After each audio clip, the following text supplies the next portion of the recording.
The Real Estate Revolution radio show is designed to educate Missoula homeowners and home buyers how to navigate the uncharted waters of the current Western Montana real estate market in an educational, often edgy, and high-energy fashion with host Jason Baker. Jason will teach you all the secrets on how to win with real estate, from listing your property to purchasing investments. Jason has you covered. Be sure to check the home of the week, the good news, and current market updates each week. Jason is revolutionizing the real estate experience for over 100 clients a year. Welcome to Real Estate Revolution Radio with Jason Baker. Jason, happy Sunday, my friend. Happy Sunday, man. How was your week? Oh, it's been great, grand, and dandy, I guess. Trying to stay cool. It sounds like I'm going to have to get an autograph here pretty soon. Oh, yeah, I'm going to be a celebrity now. I know. Now? I thought you always were. I always have been. You're on the Jason Baker radio show. Like I told you, it's hard to be humble when you're perfect. That's right. It's hard to be humble when you're perfect. Yeah, I don't have that problem. Yeah. We're going to be flying out to do a reality show. That's all I can really say is we're doing a reality show in Illinois. Yeah. Yeah. It's called, I think, ladies and gentlemen, I think it's called The Naked Radio Host. Right. Yeah. That's going to be No. And very, very, very afraid. No, I look forward to sharing with you all the details, but yes. Then again, I don't. It's non-disclosure up until when it airs, right? I don't know how much I'm going to embarrass myself on television is what I'm worried about. I have a feeling you're going to do a pretty good job, buddy. Oh, I'll do a good job of embarrassing myself. That's right. For sure. I just hope everyone gets my sense of humor. I do that all the time. No, they're not going to. I'm still learning. I'm still learning here. No, we've been doing this for a while. No, folks in Illinois might not get my Montana. So it's in Illinois. Yeah, it might not get. I know, right? Well, Illinois could be country. I guess that's right. Yeah, we're going to be in a town about the size of Stevensville. Oh, really? So yeah. So well, that's awesome, man. Well, speaking of the Bitterroot Valley, I'm going to go through some updates. What's going on in the market here? And boy, it is changing by the still day. Going up though. No, but as far as properties listed, up. Oh yeah, everything's going up except the price. Yeah. So here's what's going on. It is. Literally just looked before I came over here. Missoula County has 250. Let's start with Ravalli County since we're just talking about Steve I. Yeah. Ravalli County has 235 homes for sale. That's up about 10 from the last time I did the report. It is, but what's way up is the 93 days on market. It used to be 9.3. It is. Weren't we at 60 last week? Buddy, it was just, it is just unbelievable how the days on market. It's like literally, I know you're like, well, how does that work? Yeah. The average on just so many of them are just sitting there right now. So again, folks, the reason why this is happening is because the interest rates went up 3 points. Yeah. That's what it is. On a 5, and we had Jesse, the mortgage guy, on, and he went over with us. That was a pretty good call. Yeah. I should have more guests on. I learned a lot. Yeah. People about numbers. Yeah. I know. At the end of it, my brain was smoking. No, he did a really good job of putting it in layman's terms. But your payment is $1,000 more per month on a mortgage payment than it was, just a few weeks ago. And anybody that is, a faithful listener of the show, they know, they're like, Jason, you've said that 500 times. Well, for new people just tuning in, right now the payments are $1,000 more at right around 6% than they were when they were at 3% on about a $525 home. That's a lot. It's a lot. $1,000. Because what happens is people fall out of out of qualification. So we got 235 in Ravalli, 93 average days on market. But listen to this, $55,000 is the average price reduction. Oh. That's happened across the board on the active homes. That's average. So that means some are way more than that, and some are still, sitting there, thinking they're going to get the pie in the sky price. Yeah. What has completely disappeared from the market, unless somebody, by accident, underprices a house that's like under $400,000 or something like that, we're not getting, 10, 15, 20 offers like we did before. And it's taking upwards of 2 or 3 months. Now, we're still under 30 days, by far under 30 days average days on marketing. So we're beating the market by about three times. That's because we have a marketing plan that works and everything else. And we spend upwards of $40,000 a month on staffing and also on marketing our properties. We don't just sit here. Okay. But we're having to have, even with all of that marketing, I'm sending out bi-weekly emails, videos, okay, which is scary, because like I said, radio face, right? That I'm sending out to my sellers because it's not enough. We used to do that once a month. It's not enough right now to just send it once a week even. That's how fast it's changing. So, best time to sell a house was 3-4 months ago. Next best time is right now. because I don't know what's going to happen in 3 or 4 months. We were at a seminar in Bellingham, Washington. I was gone Wednesday, Thursday, Friday, Saturday, Sunday of last week. About a week ago, I got back, and they're calling it the apocalypse. I mean, literally thinking there's going to be some major financial meltdown. I mean, and that's what they're all saying. So they were teaching us how, as real estate agents, as a powerful team here in Western Montana, how do we prepare our clients for the apocalypse? And, and I don't know that it's going to be that bad, but if you prepare for one and it doesn't happen, you're way farther ahead. What does that mean? Well, that means for us, we have to watch our spending as a business. Yeah, right. So all businesses have to, we have to tighten the belt. We have to look at what's absolutely necessary, what isn't necessary, what's just like fluff and feel good stuff. And we have to start cutting out some of this stuff that isn't working. It's just kind of more ego-based marketing, which we all do. Right. Right. It's stuff that isn't really working, isn't having that return on our investment. We have to learn how to explain to buyers that, they're not expecting massive depreciation, but they are expecting days on market. In the second part of the show, we're going to talk about how a buyer can take advantage of this whole thing, what's going on, and still why real estate is the best investment. They really do believe we're going to go through a plateauing. We're already seeing the plateau happen, perhaps a slight retraction in price. However, the retraction in price is not going to offset the increase in interest rates that we're supposed to experience. Feds are raising rates again. More, right? Yeah, they're going to keep raising and raising and raising. Now, they're not raising interest rates, but usually as a byproduct of that, we'll see some sort of an increase as we have. Yeah. But I've seen them raise Fed rates and interest rates go down, but we should expect 7 to 7.5 is where they'll peter out. The rates, right now, they're just under 6. So we're going to go over the reasons why, it's still, real estate is actually the safest. I'd rather have my money in a house or in real estate, especially with the tax write-offs that I learned about this last week when I was gone, which I'll share some of those. But the fact and I'm not an accountant, but the fact of the matter is that would you rather have it in the stock market if the stock market gets cut in half or gets, goes down 90% or whatever? It's not as volatile as a market either. Not even close, because it's actually it's a real tangible, usable, touchable asset. Yeah. It's really smart. Yeah.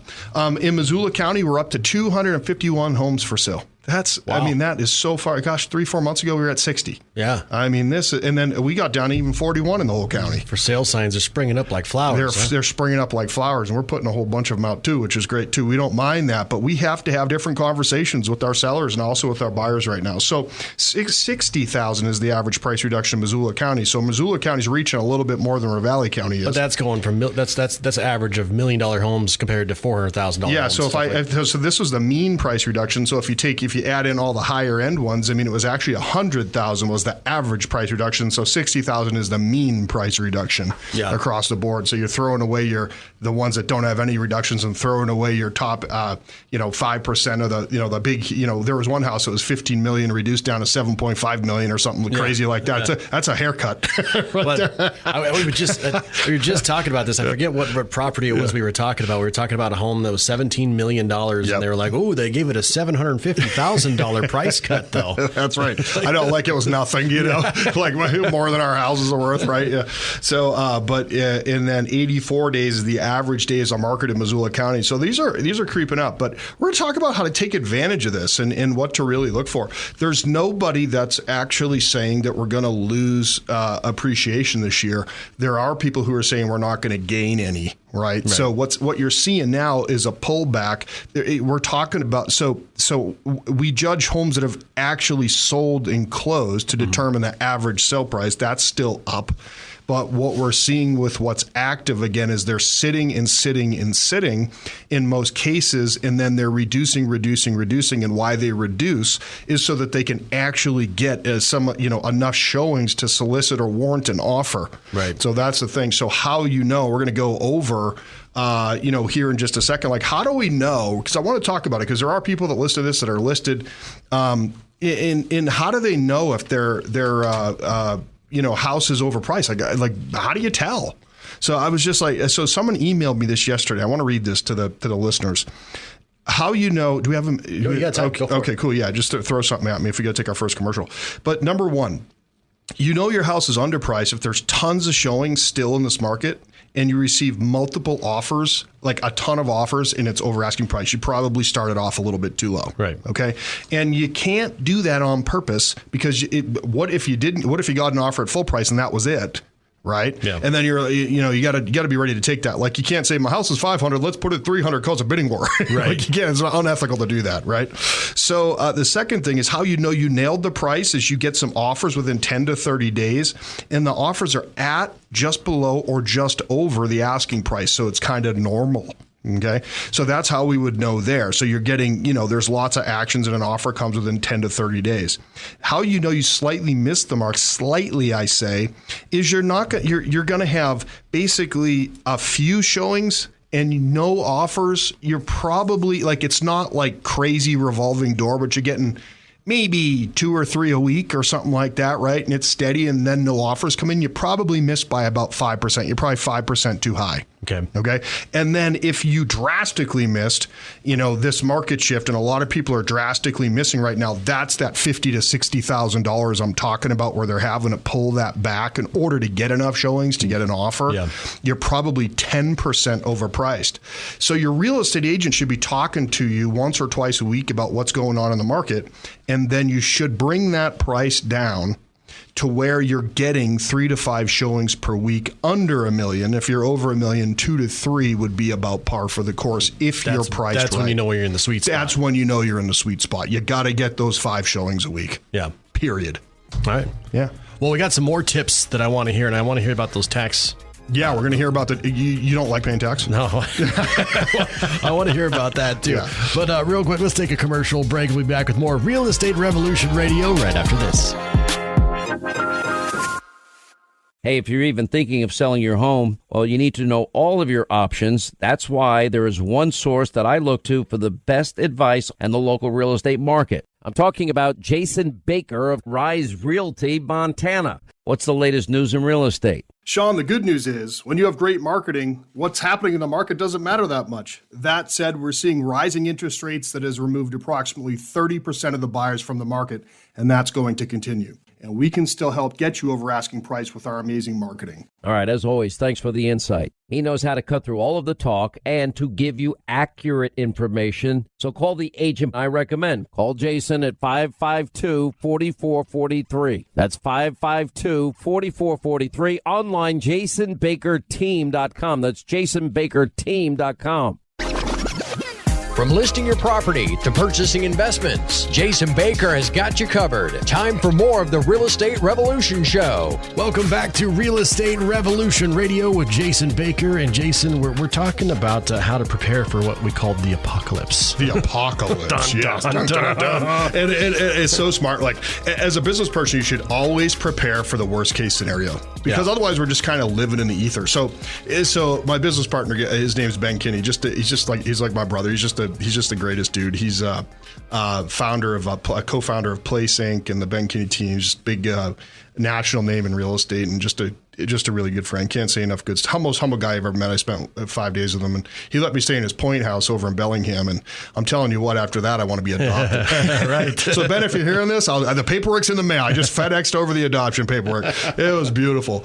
But anyways, but the fact of the matter is, it's like, how do we prepare for this kind of thing? Well, first of all, we've got to be realistic. Like, sellers got to realize that it's not going to get better insofar as much as the amount of showings and offers, because these days on markets are going to creep up. So take, it's like a stop loss. It's like, realistically, like, should you take a little bit less than you want right now in order to not take a ton less later? How long are you willing to sit? Right. Because the longer you sit, there's nobody in the world that's like, oh my gosh, this thing's been on the market for a whole year. Yeah. Price has never been reduced. Let's make a full price offer. That said nobody ever. Yeah. Right. Like, the longer it sits there, it's like day old bread. You got to go and pay like over sticker price for that. Old donuts. Yeah. Old donuts. Man, I don't know. Those are still good. Just microwave them. I'll eat a stale donut. I have no shame. But if you microwave a maple bar, it's like, it makes it new. You call it a honey bun. Yeah. Right.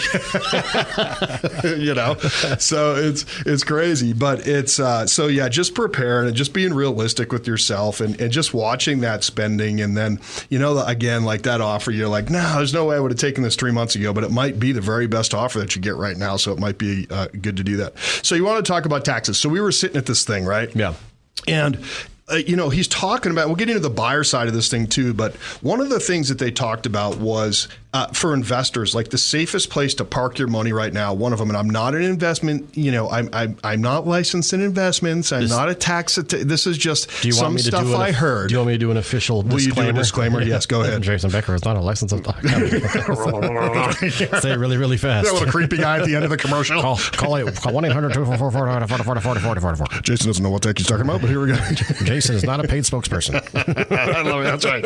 I'm definitely not paid. Yeah. So it's like, Sarah gets those paychecks before that. I said, I never even see. I'm like, honey, will you take a photocopy of the check stub so I know why I go to work? No, but the fact is like the safest place to park money or park assets is in real estate, and there's a couple reasons why. So we went over at this seminar, and it's kind of dry. It's not like you're like jumping up and down in your seat listening to looking at spreadsheets, right? I know like my analytical friends love that. Like that excites them. Like I like to wake up on Saturday mornings and watch hunting shows, you know, and they're all coming on right now, by the way, the new season, right? Notice this. Yes. And they get up and they want to look at like Excel spreadsheets and stuff. Yeah. Like, no, thank you. But what he said, one of the biggest things you need to look up if you're an investor, you're buying an investment property, is cost segregation. So for instance, and here's an update. We just bought a new office. Oh. It's at 1517 South Reserve. Fish don't fry in the kitchen. Yay, we don't have to pay anyone's rent anymore. Moving on up. That's right. Oh my gosh. Yeah, I'm definitely not in the church choir. So, but anyways, the fact of the matter is, we bought this office. It was great. Myself, Ben, and my wife, Sarah, partnered on that. But one of the greatest things that we're going to be able to do on that, especially on a newer property, when you buy a car, you buy anything else, you could do what they're doing in real estate is when they buy the investment is there. So let's say we had to put 20% down on this property, okay, which is what we did. And I think we paid around $650 for it, right? It's a 2,350 square foot office at 1517 next to Valley Christian where my kids go. Okay. Right there. So they can just walk across from school and just, mess up my office. So it's really good. Right. So they're raid the vending machine. Yeah, raid the vending machine. Oh, they'll probably just raid my fridge, So I'm going to have some really cool snacks in there. But one of the coolest things in the world was this thing that they call cost segregation. So what we're able to do and the accountants at Place are doing for us is we can figure out what you can depreciate basically the 30% of the cost of the purchase or depreciate out on that somewhere around $195,000 off your taxable income at the end of the year. It's called cost segregation. You're fully depreciating the cost of that whole entire building that you just did. So in other words, we're going to be able to basically recover in taxes that we don't have to pay at the end of the year because that $200,000 coming off of our taxable income at the end of the year, I'm able to recover a lot of that. Now, I'm not going to get a check back from the IRS, of course, but I'm just not going to have to pay in. Lower exactly. So it really helps there. And so what we're doing is we're figuring out now, our accountant is helping us figure out what are we estimated going to pay, because we're halfway through the year, more than halfway through the year now. We're going to have a really good idea where we're going to have to pay. And so Sarah and I are going to go out and we're going to buy properties where we can do this cost segregation and basically not have any tax liability this year or very few. Yeah, we're going to reverse engineer that, and we're starting to. That's part of the preparing for the apocalypse. Not only are we putting our money into real estate, we practice what we preach, but we're also not wanting to at the end of the year write $100,000 check.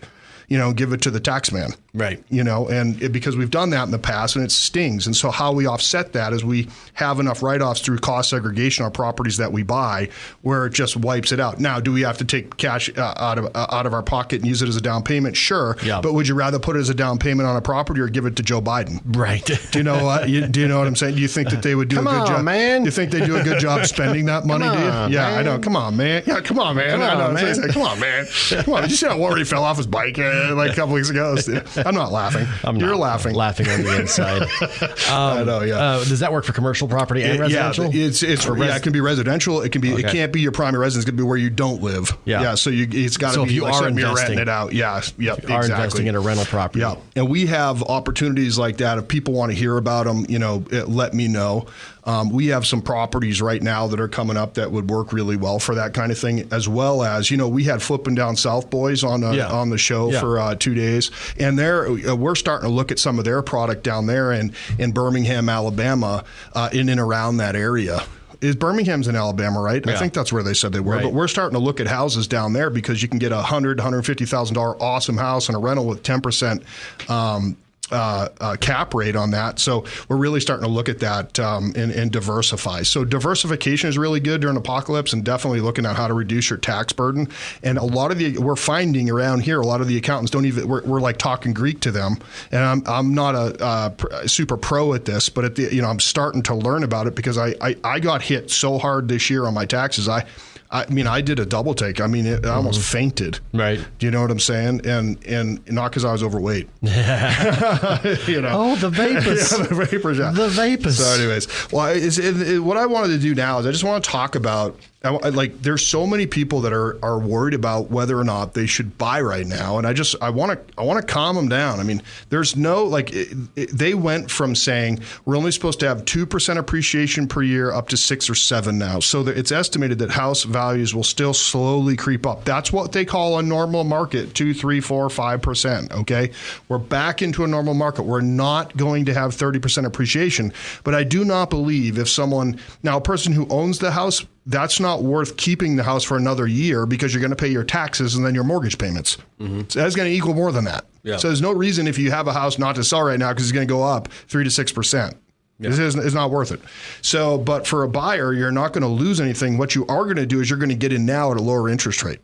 So if we're right, your payment's not going to be $500 more. It's going to be $300 to $500 more, I believe, if you wait. Yeah, it's going to go up per month. It is going to go. It already went up 1,000. Well, it might go up $1,500. Right. So it's better to do that. Think about what that is per month. I mean, that's $6,000 a year. So you're getting your appreciation, and then you're also getting your payment savings, and then you're also getting your tax write-offs.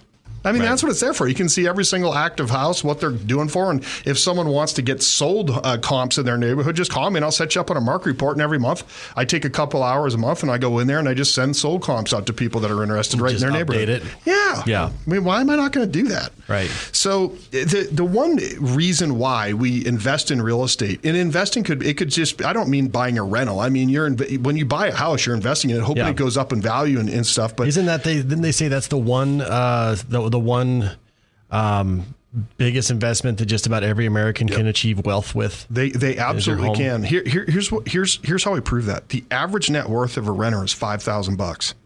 The average net worth of a homeowner in the United States is $230,000.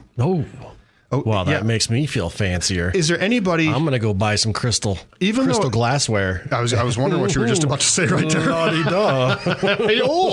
I'm putting it in my china hutch. You're going to do that little fancy clap with your two fingers there, yeah? Golf clap. Indeed.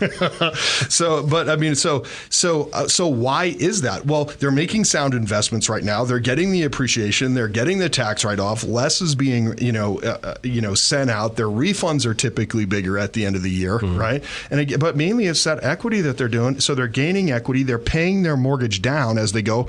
When you're paying someone's rent, you're not paying anything down. You're just throwing it into a hole. The only thing you're doing is just reducing the amount in your checking account.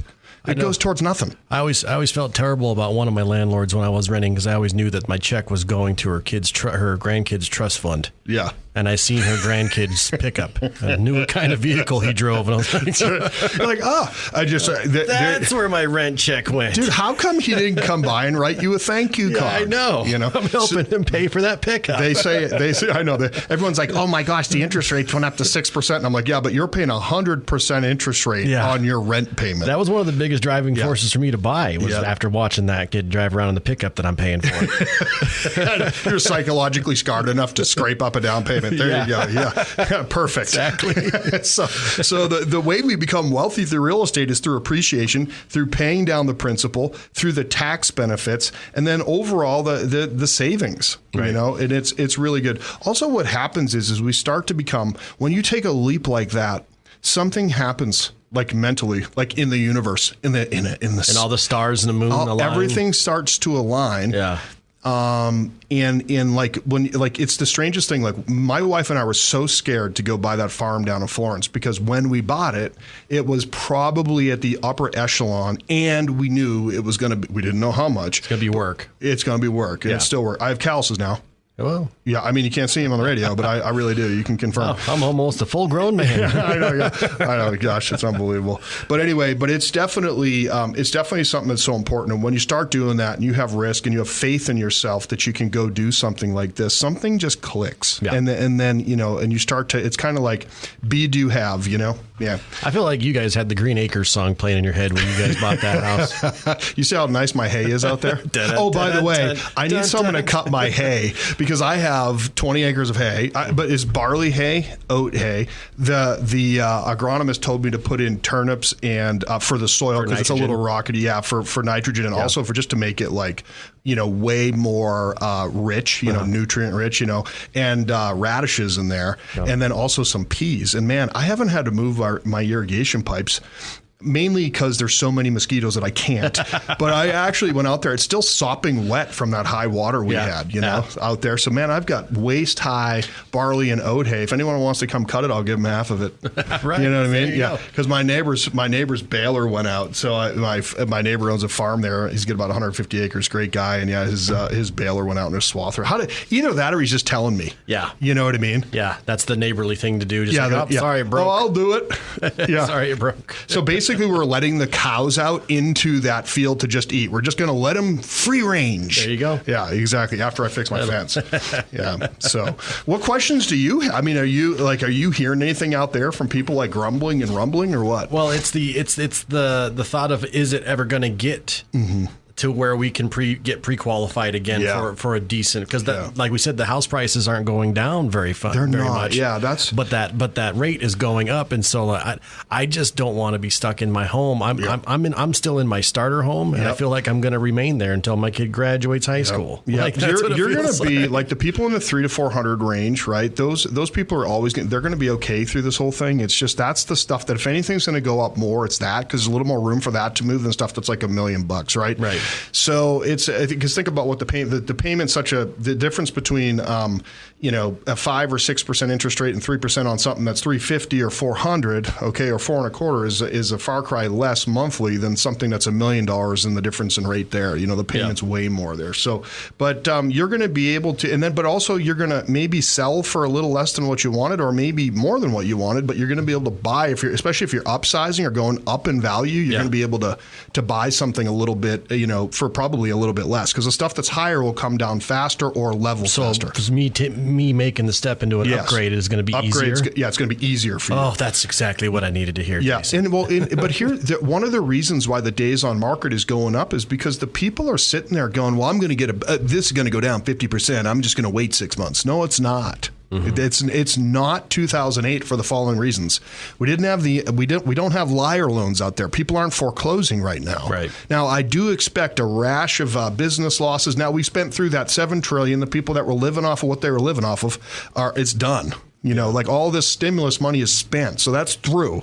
So I really believe that we're going to see some more businesses going out that have been trying to hang on and everything else. And, the great resignation where people aren't working, it's hard to be self-employed right now. There's no doubt about that. Mm-hmm. And I feel for them, but I think we're going to see some business closures, which is bad. But I don't think I think we'll see maybe 2-3% more foreclosures, but we're not going to have 50% of the people foreclosing like before, whatever it was. Yeah. We're not going to have massive depreciation. We're just going to have a major slowdown, major increase in days on market, and the people who have to sell are going to take a little bit less for their home. And over time, it just doesn't go up at all annually. But right now, it's not happening. I mean, it's going to go up. A little bit. It's kind of a good thing and a bad thing for it's normalizing. Things are leveling out. We need it to. Yeah. Because it's going to get to a point where the average person can't stay in Missoula. Yeah, I know. It just got so stupid. There isn't a real estate agent who liked that. Just by the way, everyone on my Facebook post when I'm advertising one of my clients' properties on there, spending a bunch of money advertising it, you get this person that's never owned a home in their life come in there and just pees all over my Facebook. Troll. A troll, yeah, that's what it is, yeah. And they're in there and they're like, oh my gosh, you realtors, like really, yeah. like I'm the one that I'm that powerful. I'm the bad guy. Yeah, I'm the bad guy. Like so you walk into a listing appointment and you're looking at 3 sold comps, and let's say the comp 750,000. What am I going to do? Tell my seller, oh, you should list at 550 because this person on Facebook is gonna yell at me. Exactly. It doesn't make any sense. Well, Jason, we ran out of time here today, but I do want you to reiterate where people can go if they want to see some of the properties that you have listed right now. Yeah, absolutely. So just Google us, Jason Baker Team. My website is the same it's always been, jasonbakerteam.com.